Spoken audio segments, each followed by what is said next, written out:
Isabel Azevedo Noronha, a conhecida Bebel, presidente estadual da PUESP, nossa entrevistada especial aqui no estúdio. Plano Nacional e Plano Estadual de Educação e a reforma curricular. O que falar com relação a isso, Bebel?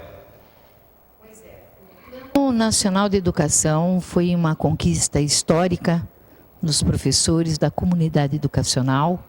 Antes desse plano ser sancionado e produzido, nós participamos de conferências nacional, conferências estaduais, conferências intermunicipais, construímos um conjunto de propostas que deu origem às 20 metas do Plano Nacional de Educação. E acredito, toda a imprensa noticiou, o governo Temer, ele retirou do orçamento, né, o recurso que era para implementação das principais metas do Plano Nacional de Educação. Porque um plano nacional, né, nacional de educação e o Plano Estadual de Educação, eles são decenais, é para 10 anos. Né?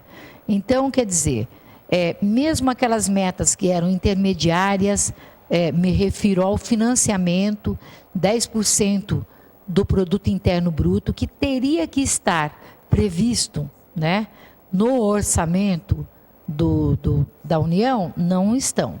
Ainda assim, nós levamos um duro golpe, né, que foi os royalties do petróleo, que 75% deles era para ser aplicado em educação e 25% em saúde pública. O que aconteceu? Houve a privatização, pelo menos abriu, né, para as concessionárias privadas também explorarem, né, aí os royalties do petróleo, e isso também significa uma perda em termos de financiamento para a educação. Então, nós já estamos, em termos do Plano Nacional de Educação, ele foi sancionado em 2014. Nós estamos em 2017. Até agora, nenhuma meta foi atingida. Né? A mesma coisa eu posso dizer do Plano Estadual de Educação.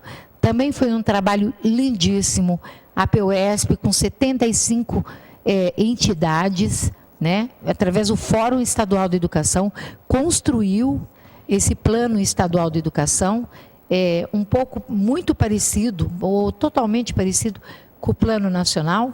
Já vai, você veja bem, ele foi sancionado o ano passado e até o presente momento não há nenhum movimento do governador em colocar em prática e mesmo prever em orçamento, né, a implementação do Plano Estadual de Educação. Então, o que pode acontecer com esses dois planos? Pode acontecer que vire uma carta de intenção, duas cartas de intenções, uma nacional e outra estadual. Agora, nós não vamos ficar parados. Isso já tem um movimento nacional, né? Até porque houve um duro golpe no Fórum Nacional de Educação. Né? Ele foi ele foi retirado, o governo Temer não considerou mais aquele fórum, que era democrático, e foi criado um fórum paralelo das entidades que compunham aquele fórum que construiu o Plano Nacional de Educação. A partir deste fórum vai haver uma Conferência Nacional de Educação, Popular de Educação. E nós vamos organizar aqui no estado de São Paulo as conferências estaduais, a estadual e a municipal de educação, para levar a proposta. Eu acredito que vai ser um momento mais a gente fazer um balanço, né, de tudo que nós perdemos em termos da educação. Porque a partir da aprovação da Emenda Constitucional 95, que congelou por 20 anos, né, os recursos da educação, nós já começamos a perder o Plano Nacional de Educação. Então, a nossa palavra de ordem nós queremos a revogação desta emenda constitucional. Não tem como, isso é acabar com o país é paralisar o país, né? É deixar, porque retira recursos da educação, da saúde, dos serviços públicos, e isso vai, ano a ano, nós vamos ver piorar cada vez mais. Ou nós não estamos vendo, a Universidade Estadual do Rio de Janeiro fechou, né? Nós temos outras universidades em crise, aliás, a grande maioria estão em crise porque falta financiamento da educação. Então, essa é uma luta, contudo, muito forte que nós vamos empenhar, né, e fazê-las. E, ao mesmo tempo, com relação à Base Nacional Comum Curricular, ela começa errada, né? Porque se é Base Nacional Comum Curricular, é comum, primeiro, a todo o território nacional, é comum a toda a educação básica. E essa Base Nacional Comum Curricular, apresentada pelo MEC ao Conselho Nacional de Educação, começa fragmentando a educação básica, tipo, a educação infantil, ensino fundamental é tratada agora e o ensino médio fica fora, né? Como assim? A educação básica, né, é composta por educação infantil, ensino fundamental, primeiro ciclo e segundo ciclo, mais ensino médio e toda modalidade. Quando eu falo em modalidade, nós estamos falando de EJA, educação de jovens adultos, educação profissional, enfim, educação indígena. Nós estamos falando de todas essas modalidades que fogem daquilo que a gente diz ensino regular de ensino. É ensino regular da educação básica, né? Então, quer dizer, se vai ter uma Base Nacional Comum Curricular fragmentada, primeiro uma parte, depois outra, isso quer dizer que aquela reforma do ensino médio, através de uma medida provisória, autoritariamente colocada, né, para o território nacional, é isso que vai ficar valendo como currículo do ensino médio. E nós somos totalmente contrários, porque aquela reforma, primeiro, eu já disse, ela é autoritária.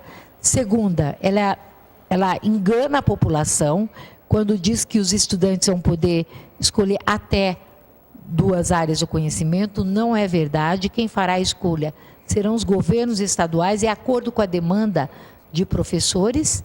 E, além do mais, também, com a redução de financiamento, eu quero ver, né?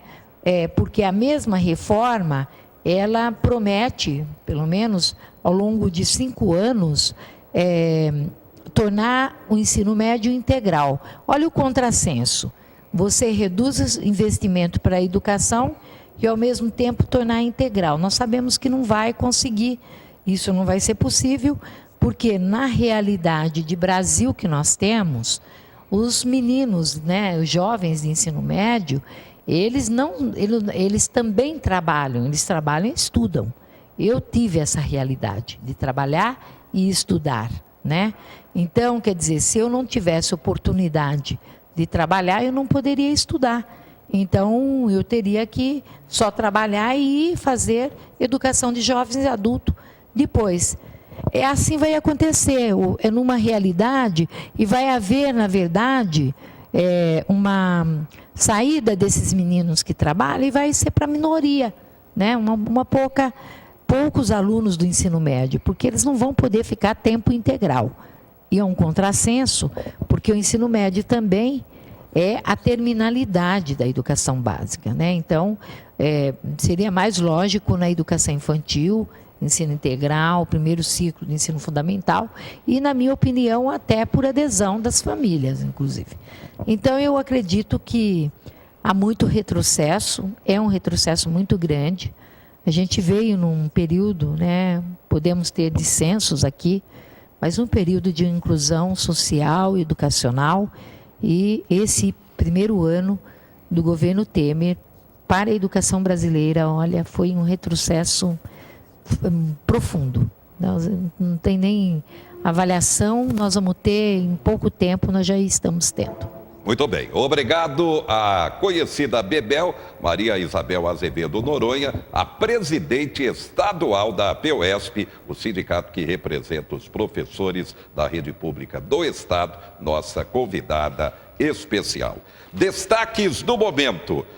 Ainda, Dória agora admite prévias com Alckmin no PSDB. Sociedade de Pediatria alerta para risco de ingestão de álcool por grávidas. Governo do Estado convoca, atenção, mais de 1.000 agentes para o sistema penitenciário. São destaques do momento, você conferido aqui na Informação Precisa no quadro. E agora a gente vai falar sobre a reforma trabalhista. Afinal de contas, a partir do mês de novembro, vai entrar em vigor a reforma trabalhista com mais de 100 modificações na CLT, a consolidação das leis trabalhistas. Toda terça-feira, a advogada Andréia Antico Soares é a nossa convidada especial para falar sobre reforma trabalhista. O que vai mudar para você, trabalhador?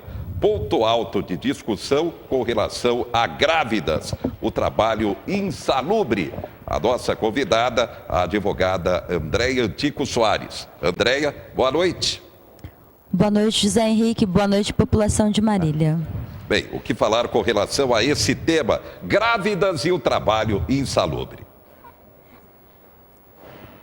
Bom, esse tema é o ponto de discussão alto em relação à proteção do trabalho da mulher e à reforma trabalhista, porque atualmente, uma grávida não pode trabalhar em ambiente insalubre, inclusive a grávida e a lactante.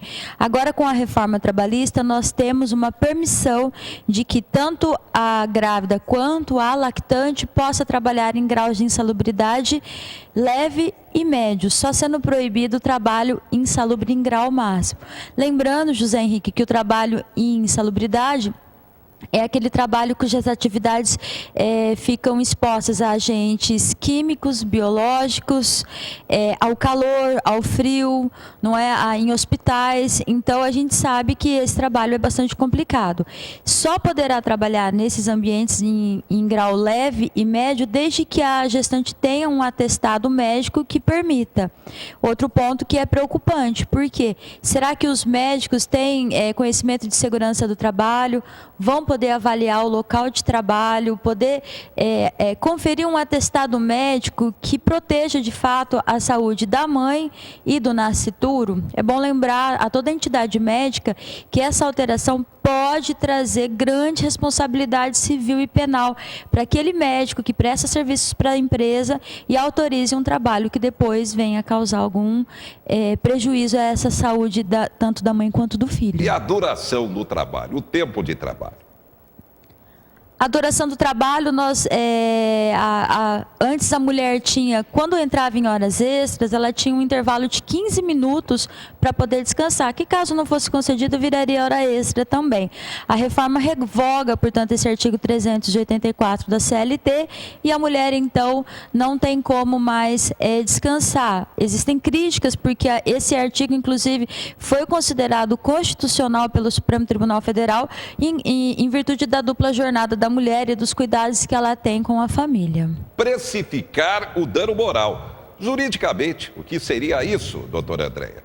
Bom, essa é uma preocupação que a reforma teve, porque muito se falou da indústria do dano moral, que qualquer dissabor da vida gerava um dano moral e que cada juiz dava um valor. Então, eles resolveram precificar a dignidade dos trabalhadores. E isso é bastante preocupante, porque cada um vai receber conforme a remuneração que recebe. Então, a exemplo de uma mulher que trabalhe e ganhe R$1.000, se ela ganhar uma indenização de 3 salários, ela vai ganhar 3.000, enquanto uma mesma mulher que possa ser assediada sexualmente ou moralmente, mas que ganhe 10.000, vai receber a indenização de 30.000. Quer dizer, quanta dignidade é precificada e quantas mulheres das classes mais baixas ainda ficam mais vulneráveis aos ataques de assédio moral e sexual, que a gente sabe que é grupo que é bastante atingido.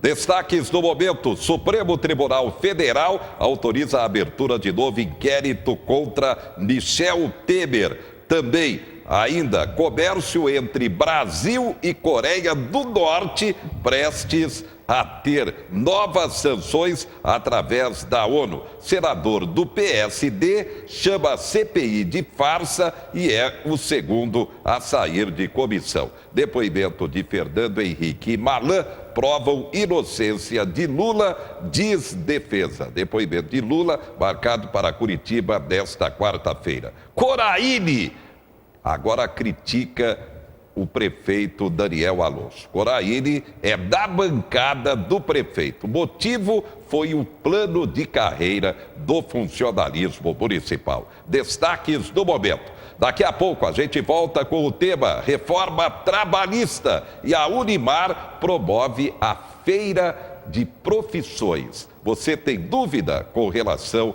a que carreira seguir? A carreira profissional? A gente volta já já.